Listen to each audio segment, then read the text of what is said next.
Well, hello, folks out there in YouTube land. Well, Michigan finally responded. Yep, it's been a while since we've been hearing about Connor Stallions, the Michigan sign stealing scandal, all that stuff.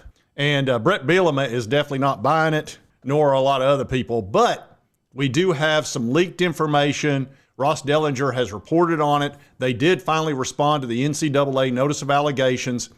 They had pushed it off, but finally they did respond. So we're going to get all into that. And, oh, by the way, we also found out in this report who actually turned in Michigan.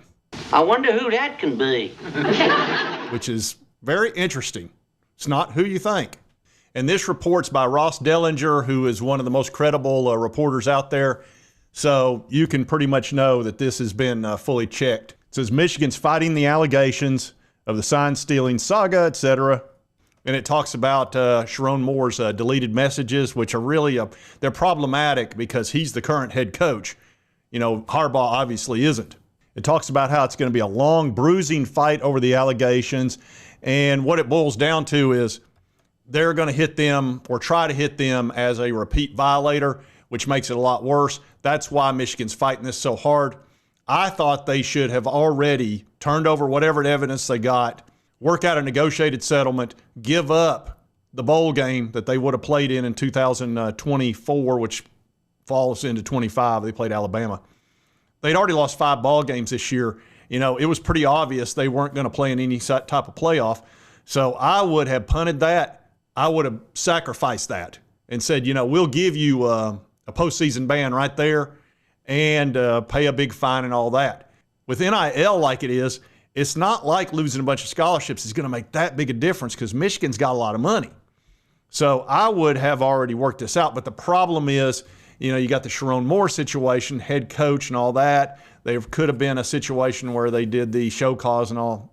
But show cause doesn't mean you get fired. Now, could he have been suspended for some period of time? Who knows? But anyway, that's water under the bridge. They've decided to battle this to the end. So be it.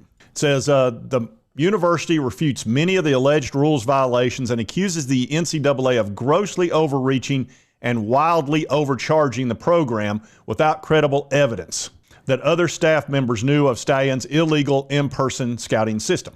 Now, this thing was 137 pages, but Ross only got portions of it. So somebody leaked it to him. I'm assuming it was Michigan. That's what most people assume because most of this is talking about Michigan defending themselves, which, you know, we don't know for sure. That's the smart thing for Michigan to do. You know, the NCAA, they like to leak too, but I think they would have leaked a lot more negative stuff. But who knows? I mean, that's a guess.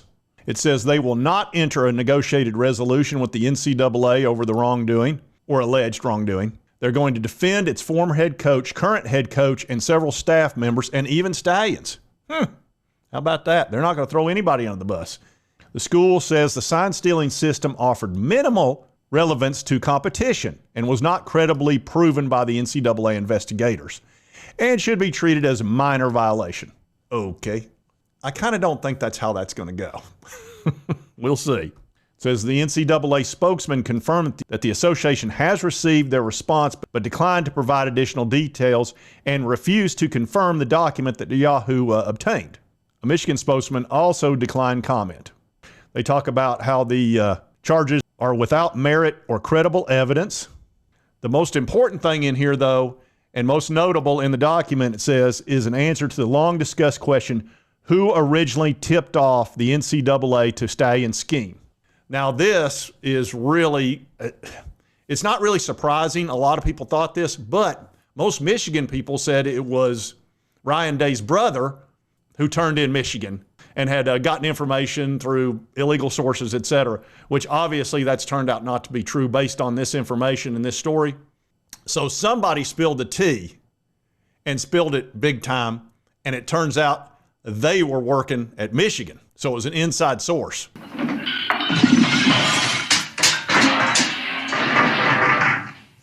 That must be the tea. Yeah, they spilled the tea big time. Says the tipster derived from Michigan's own campus. The unnamed source, which the NCAA has not disclosed, appears to have worked at the school at least at one point. It says Michigan believes the leaker was used by the NCAA to produce at least some of the charges. I bet it was a lot of them. It says while the school respects the secrecy of confidential sources, it says in the document the NCAA can present evidence and infractions based only on information that can be attributed to individuals who are willing to be identified. That person should not be identified. That would not be a good idea. Good grief. You would not want to be that person, especially if you ever plan on driving through Michigan. I don't think you'd be very welcome there, to say the least.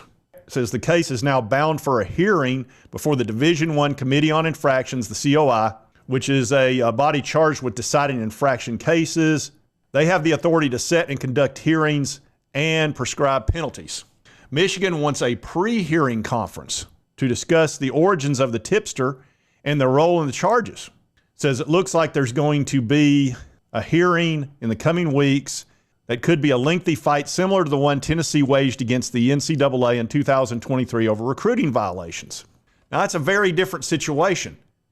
Tennessee collected all the evidence, handed it all over to the NCAA, made it simple. Got the evidence! Put the evidence in the car! But put the evidence in the car! And fired everybody involved. Whereas Michigan's done kind of the opposite. The only people that have left of their own volition, which would have been Harbaugh and his defensive coordinator at the time. And Connor Stalions resigned. Anyway, Tennessee avoided the so-called, they call this the death penalty now, which is postseason bowl ban. There is no true death penalty anymore. So Michigan fans, just get that out of your head. What they're concerned about are postseason bans. That's, like I say, that's the big whammy these days, especially with the playoff. And the scholarships, they're a pain, definitely, but not near what they used to be. It says 6 of the 11 violations are deemed to be level 1. And again, why this is such a big deal is the repeat offender situation.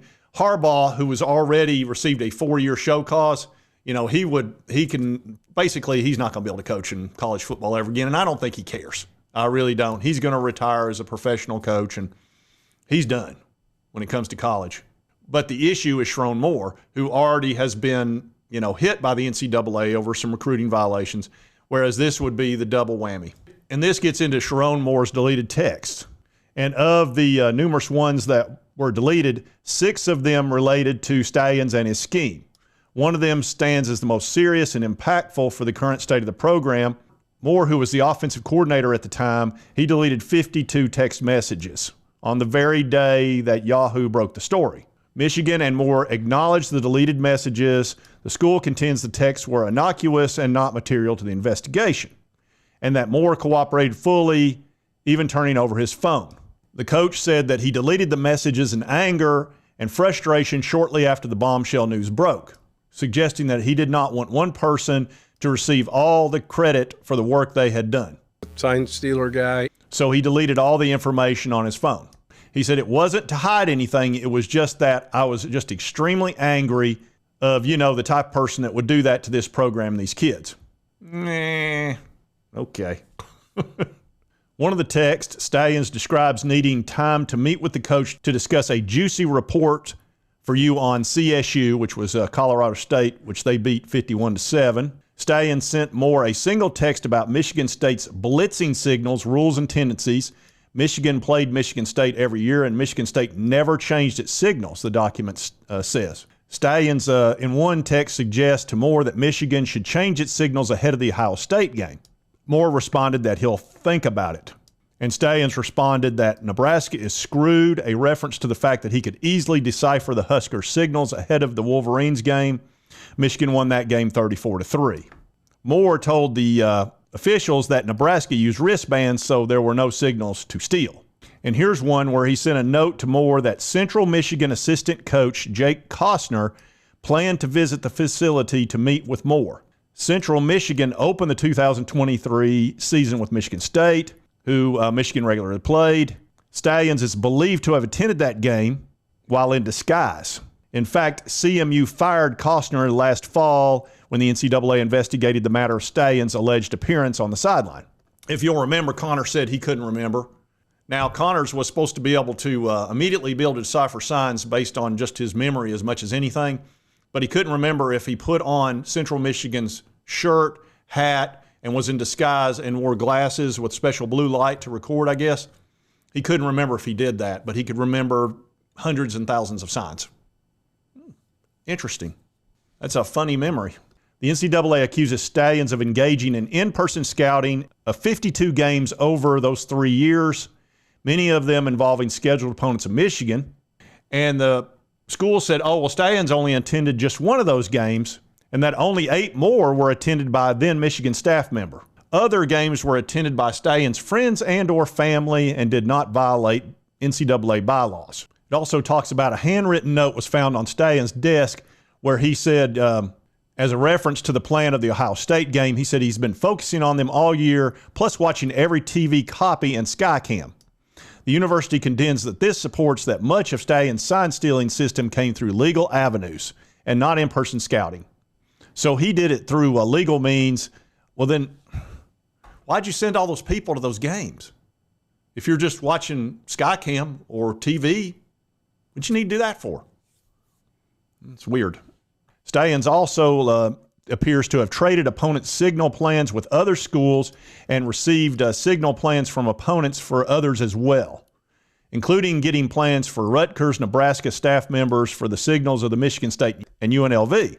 He said those were listed as potential alliances. So he obviously liked sending signals and back and forth and helping out teams that maybe could help him. He talked about that in an interview on, I believe it was Bussin' Boys. But that was pretty normal. South Carolina, I'm looking in your direction. It's been reported that they may have reached out to help a team to get in the way of a program that could have been a playoff bound, and that they'd already pre-scouted Tennessee and Clemson. So, And of course, South Carolina had only scored 16 points the 2 previous games against Florida and Missouri. Then suddenly against Tennessee and Clemson, 2 playoff-bound teams, they scored almost 100 points, a 550% increase in offensive scoring when they were in the ditch. Odd. I don't know if we'll ever get to the bottom of it, but that's just very strange, very, very strange. I wonder if Connor would have reached out to help a team that could help his team. I wonder if he'd do that. Allegedly. This thing has so many tentacles, so many. And as you can see, a lot of this talks about Michigan refuting, and all that sort of stuff, which tells me that most likely this was leaked from Michigan in some way, shape, or form. My opinion. Again, which is, you're trying to win the public battle. That makes some sense. Talks about Mike Hart in here, who told NCAA investigators he received a call from a Rutgers staff member who told him that Michigan was stealing signs and going further than most do. Hart brought the attention to this call to then defensive coordinator Jesse Minter. The Rutgers staff member mentioned Stallions specifically. It says another low-level Michigan staff member raised concerns about Stallion's sign-stealing system and refused to be a part of it. He wanted him to go down, rent a car, and scout out the football game at Georgia, which would cost a lot of time and money. And I guess the guy was probably like, hey, I just came here to learn how to coach. I didn't come here to steal signs. I can't blame him for that. He obviously had enough moxie to say no to that. It says the staffer approached assistant coach Chris Partridge, who they later let go, by the way, to inform him that he did not want to be a part of Stallion's scheme. Partridge went to Stallions directly and said he told him, you're not using this kid in your signal organization stupid thing, so just have him be a manager. So, sounds like there was some discussions between people of, hey, not everybody's on board with this. Stop breaking the law, asshole! Also, it talks about Jim Harbaugh and that some of the allegations are unrelated to Stallions schemes. Some of them are recruiting violations allegedly committed by assistant coaches, many of which are no longer there. As a matter of fact, I believe Partridge and Minter are both gone. I think Minter went with Harbaugh. And Harbaugh, I don't think he turned over his phone, which NCAA tried to get. So they considered that not cooperative, or that he didn't turn it over by the deadline and deemed him to fail to comply. Michigan also refutes that Stallions impeded the investigation, including that Stallions failed to preserve pertinent information, declining to produce his personal phone for imaging, withholding and removing hard drives from his office, putting relevant information into a backpack and instructing a staff member to take it to an unpaid student intern's house where he could pick it up, and instructing a student intern to delete potentially relevant information. The fourth allegation the school said is the only one substantiated, which would have been deleting potentially relevant information. They say the allegation against Partridge, who was fired, is unsubstantiated. The association said he violated a bylaw by pressuring an athlete to protect the football coaching staff by providing false or misleading information when answering questions, and says Partridge was terminated for that. Now, as you can imagine, a lot of the Big Ten coaches are not happy about this. They went 3 years getting their butts kicked by Michigan, and to find out that they had your signals or signs is extremely annoying and angering, because they fired coaches. People lost their jobs and their careers got impeded big time or ruined or kind of wrecked, possibly because of this. And that's going to make you very angry as a head coach, I can promise you. As a matter of fact, when they were on a Zoom meeting with Petiti, they were yelling and screaming at Petiti to suspend and or do whatever you can to Harbaugh. Oh, they were furious. And Brett Bielema has taken a massive shot at Jim Harbaugh over this. And here you can see what Brett Bielema responded to, which was this. And you always want to be above reproach, especially when you're good, because you don't want people to come back and say, oh, they're winning because they're cheating. We want to be above reproach and everything. Do everything by the rules. Because if you don't, if you cheat to win, then you've already lost. Brett Bielema says, really? Why did you leave? Was looking forward to playing, but understand why you ran to the NFL. See you in the future and can't wait. Yeah, so he's accusing Harbaugh of tucking tail and running to San Diego. Brave Sir Robin ran away. No! Bravely ran away. I didn't. Yeah, brave Sir Harbaugh. Yeah, so I don't think Brett appreciated Jim Harbaugh or Connor Stallions or all the things that happened during those 3 years. Now, the big question is, look, are they going to have to vacate some of those wins? I don't know. I mean, there's so much that could happen here. I almost can't blame Michigan for fighting like this. They might as well, because if they're going to get ripped, you might as well just fight to the bitter end. Because I think the moment to a negotiated settlement's passed. They should have done it before the bowl game. Like I said, they could have offered that up as a sacrificial lamb, because it wouldn't have mattered when nobody really cared about that bowl game anyway. But now Michigan's spending a lot of money. They just got the #1 quarterback that they outbid LSU for and got him to decommit and doubled his pay to $11 million instead of $6 million. Now, I guess that's over 3 or 4 years, but they're spending money. So Michigan's like, hey, we can be good. So we don't want to give up postseason, because that means you don't get to get in the playoff, possibly, which they feel like they can.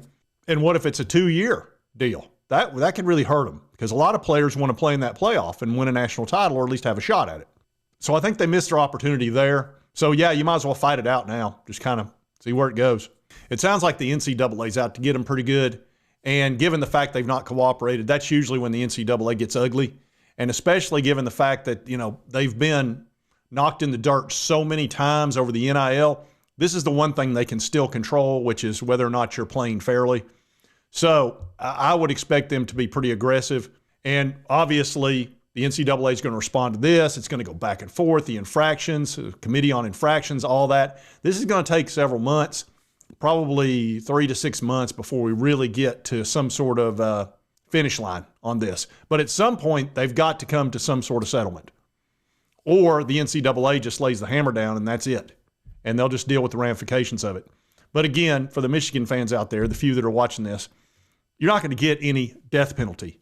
The big thing is whether or not you have to vacate the wins in that natty. That would be what I'd be concerned about, because the natties are they're so rare in college football and they're so hard to win. And a lot of people have put asterisk marks by that championship anyway. It's just whether or not you'll get to keep it or not. We'll see. I honestly don't know. I don't know that anybody does out there. Anyway, I knew this was coming. It was just a matter of time. It's just it got put off and put off. This has been going on forever. If you like this content, be sure to hit that like button. Let's continue to cover this story. And right here's the subscribe button. Hit this little button. It'll keep you up to date on all this stuff, make it easy to get my videos, and doesn't cost you a dime. And right over here is the most recent video YouTube thinks you'll enjoy based on your viewing history. We'll see you next time on Sports Talk Jay. See where this thing goes. Who knows?